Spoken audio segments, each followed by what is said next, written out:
Hallelujah,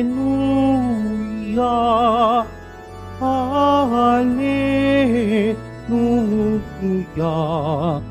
Hallelujah, Hallelujah.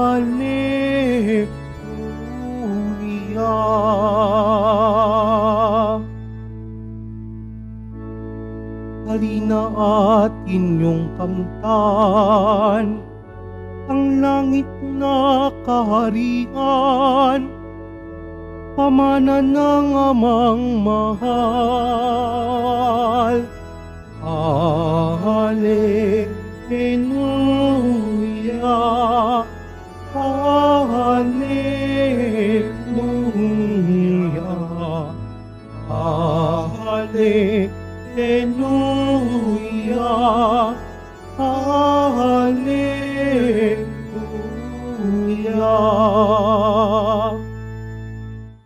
Sumainyo ang Panginoon. At sumaiyo rin. Ang mabuting balita ng Panginoon ayon kay San Juan. Papuri sa iyo, Panginoon. Noong panahong iyon, sinabi ni Jesus sa mga tao, "Lalapit sa akin ang lahat ng ibinibigay sa akin ng Ama, at hindi ko itataboy ang sinumang lumapit sa akin, sapagkat ako'y bumaba mula sa langit, hindi upang gawin ang kalooban ko, kundi ang kalooban ng nagsugo sa akin.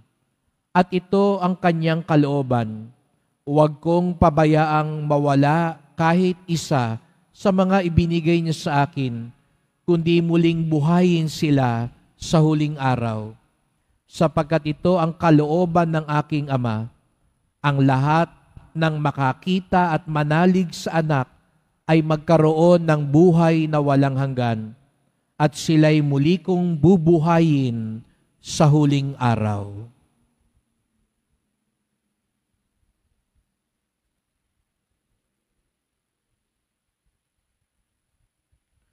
Mga kapatid, ang mabuting balita ng ating kaligtasan. Pinupuri ka namin, Panginoong Hesukristo. Magsiupo muna po ang lahat. Magandang umaga po sa inyong lahat at maligayang pagdating sa tahanan ng ating mahal na pong Jesus Nazareno. Pinagdarasal din natin ang mga kasama natin online, lalo na po mga may sakit, nag-aalaga sa may sakit at mga kababayan, kadeboto natin mula sa iba't ibang panig ng bansa daigdig na nais sumama sa banal na misa dito sa Quiapo, sa Basilica Minor at Pambansang Dambana ni Jesus Nazareno. Sa araw na ito ay ginugunita natin ang ating mga mahal na yumao. Sana po sa mga pagdiriwang natin itong mga nakalipas na araw, nakikita natin ang yaman at pagkakaiba natin sa simbahan. Kahapon, ating ipinagdiwang ang kapistahan ng mga banal. Ang lahat ng mga santo at santa na nasa langit, ang lahat ng mga kapiling na ni Jesus Nazareno. Hindi lang yung mga santo at santa na nakikita natin na mga rebulto nila sa mga simbahan at kapilya, ngunit lahat ng mga nasa piling na ng Diyos. Lahat ng mga nalinis na, kung kayangat sila'y pinapasok na sa kaharian. Ngayon naman, ating ginugunita ang ating mga mahal na yumao, ang mga nauna na sa atin. Ngunit sila ay nangangailangan pa ng pagdilinis. Kaya nga't ipinagdarasal natin sila. Nag-aalay tayo ng misa at sakripisyo upang sa gayoy sila'y kaawaan na ng Diyos at patuloyin na sa kaharian. Tayo naman na naiwan pa dito sa lupa, na bahagi pa rin sa katawan ni Kristo, ay patuloy na nagsusumikap at nagpupunyagi. Nakita niyo po yung tatlong bahagi ng katawan ni Kristo ng simbahan ni Kristo. Ang mga maluwalhati ng nasa langit, ang mga nililinis pa na nasa purgatorio na yumao na, at tayong nabubuhay pa, naglalakbay ba dito sa lupa, patuloy ding umaasa sa awa ng Diyos. Minsan sa isang taon, hindi lang itong araw na ito, kundi lalo na sa buwan na ito, ipinapaalala sa atin ang katotohanan ng kamatayan. Napakahalaga po nito sapagkat aminin natin, minsan isinasantabi natin ang katotohanan ng kamatayan. Ayaw natin ng pag-usapan ang kamatayan. May mga ibang taong maituturing natin matapang-tapang sapagkat hindi sila kimi sa usapin ng kamatayan. May kilala nga po ako, pinili na niya kung ano yung kabaong gagamitin niya. Kayo ba, napili nyo na? Nagbili na ba kayo? Kung kayo'y dumalaw ngayon mga araw na ito sa sementeryo, meron din akong kakilala, tinuro na niya, dito nyo ako ililibing, ito ang pwesto ko. Nagpa-reserve na siya para hindi siya unahan ng iba. Mas gusto ko dito, katabi ni inang. Yung iba, gusto ko dito, mas presko, kaya dito ako sa pwestong ito. Hindi sila nahihiyang pag-usapan ng kamatayan. Pero alam natin, meron din sa atin at mas nakakarami ang ayaw man lang isipin ng kamatayan. Kaya nga yung iba, ayaw magpa-check up, pumunta sa doktor. Kasi pag nagpunta ka sa doktor, baka malaman mo may sakit ka. At dahil pag alam mo may sakit ka, alam mong malapit na at nanganganib ka. Ayaw natin minsan pag-usapan ng kamatayan. Pero sa simbahan, sa ating pananampalataya, hindi natin ito dapat iniiwasan.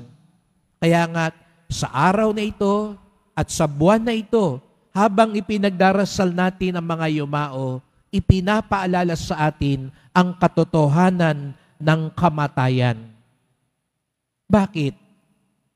Sapagkat kapag naaalala natin ang kamatayan, dalawang bagay ang atin din maalala. Matatapos din ang lahat. Kaya yung ibang tao ayaw pag-usapan ng kamatayan, sila'y nabubuhay ba rin sa ilusyon na para bagang hindi natatapos ang lahat sa buhay. Kaya nga, pag nakalimutan mo ang kamatayan, nandun ang tukso na tuloy lang ang ligaya. Kaya nga't alam natin, may mga ibang tao, kung mabuhay, kala mo hindi mamamatay. Sagad-sagad, tuloy ang luho at layaw.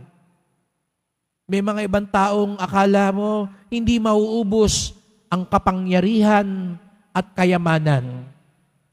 Kaya ganun na lamang sa pagtatrabaho. Pero ipinapaalala sa atin, matatapos din ang lahat. May mga ibang tao akala nila, makakalusot ako. Mapagtatakpan ko ang lahat. Magagawa ko ang lahat. Pero yan ay isang kasinungalingan na pilit inilalagay sa atin ng demonyo. Dahil pag nakalimutan natin magtatapos ang lahat, nakakaligtaan din natin umiwas sa kasalanan at kasamaan. Nakakaligtaan nating maalala kung ano ang tunay na mas mahalaga sa buhay. Kaya nga't ngayong araw na ito, mga kapatid, napakagandang paalala, matatapos din ang lahat. Kahit nahabaan mo pa ang buhay mo, mamuhay ka man ng 100 taon, matatapos pa rin ang lahat. Iiwan mo pa rin ang lahat. Ikalawa, opo, matatapos ang lahat. ang paalala din sa atin, may magtatagal at magpapatuloy pa din sa buhay. May matatapos, lalo na ang mga bagay sa mundong ito, pero meron pa ring magtatagal at magiging magpakailanman. Kaya nga't napakagandang pagpapaalala sa atin na ang ating bang pinagsusumikapan, yung ating bang pinag-iipunan, yung ating bang pinagbubuhusan ng atensyon ay yung tunay na magtatagal. Sapagkat ang nakakalungkot, mga kapatid, ay ang matapos ang buhay natin dito sa lupa na ang hindi natin nabigyan ng tuon ay yung mga magtatagal. Yung mga bagay ng ating kaluluwa, yung bagay ukol sa kaligtasan, yung bagay na mahalaga kay Jesus Nazareno. Kaya nga't sa unang pagbasa, pinapaalala sa atin, yung daw mga hangal, iniisip nilang ang kamatayan ay kapahamakan. Iniisip nila na yung bagay dito sa lupa ang mas mahalaga. Ngunit ang mga matuwid, sila, bagamat nakakaranas ng munting paghihirap, sila naman ang makakaranas ng tunay na kaligtasan, ng tunay na buhay na walang hanggan. Opo, mga kapatid, may matatapos, pero may magtutuloy din. Kaya nga't, bagamat yumao na ang mga mahal natin sa buhay, ang mga kakilala natin, patuloy natin silang inaalala at pinagdarasal, umaasa na sila ay makabahagi sa buhay na walang hanggan na dulot ni Jesus Nazareno. Opo, pag inaalala natin ang kamatayan, maraming pagkatakot na pumapasok sa ating puso at isipan. Sapagkat kapag pinag-iisipan natin ang kamatayan, natatakot tayo na mag-isa. Ang kamatayan na isang karanasan na pang-isahan lamang. Ikaw lamang ang makaharap at makararanas nito. Kahit sabay-sabay tayong mamatay, individual pa rin ang karanasan ng kamatayan. Kaya tayo natatakot sa kamatayan dahil ito yung pinaka nag-iisang karanasan natin. Natatakot tayo sa kamatayan dahil natatakot tayong makalimutan na ng lahat. Ang pagkatakot sa pag-iisa, ang pagkatakot sa pagkalimot, ang siyang nagbibigay pait sa kamatayan. Pero ngayong araw na ito, sinasabi sa atin ni Jesus Nazareno, huwag tayong matakot sa kamatayan. Pinagtagumpayan na niya. Kaya nga niya pinasa ng krus. Kaya nga niya hinarap ang kamatayan. Dinanas ang kamatayan para baguhin ang kamatayan. Hindi na ito katakutan. Ang tunay na deboto, hindi natatakot mamatay. Ang tunay na Kristiyano, kaya niyang harapin ang kamatayan. Sapagkat alam niya, hindi na siya nag-iisa. Kung habang tayo nabubuhay, kasama natin si Jesus Nazareno, kasama din natin siya sa ating kamatayan. Ang tunay na deboto na namumuhay kay Jesus Nazareno, hindi natatakot makalimutan. Opo, siguro nga, kalilimutan tayo ng mundo. Kahit ano pang gawin mo, magpatayo ka man ng rebulto, gawin mo man bayani ang sarili mo, ilagay mo man ang pangalan mo kung saan-saan, aminin natin, makakalimutan ka pa rin dito. Ngunit hindi tayo dapat matakot sapagkat merong hindi makakalimot sa atin.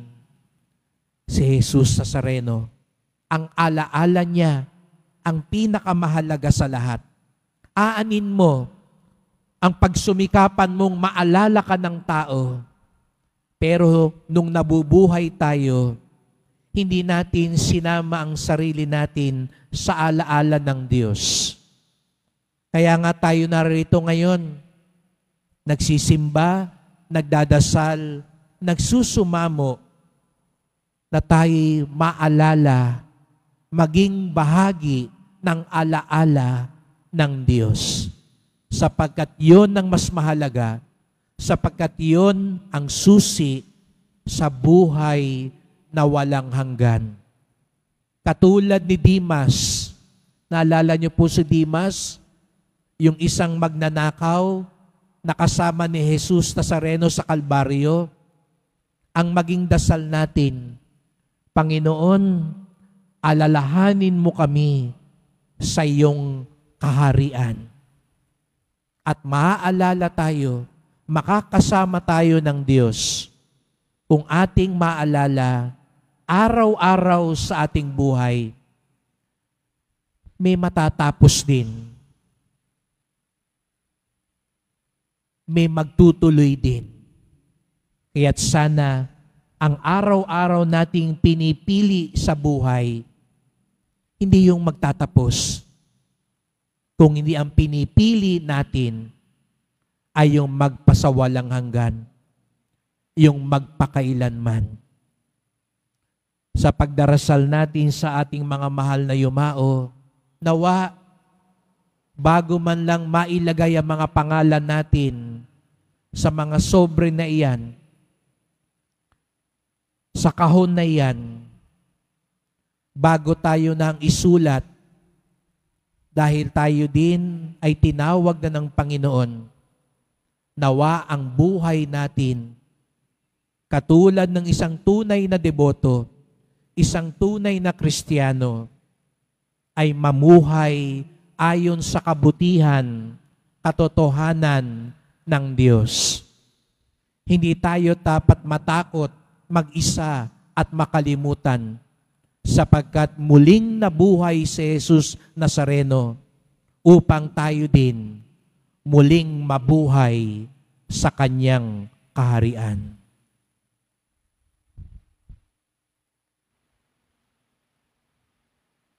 Magsitayo po ang lahat.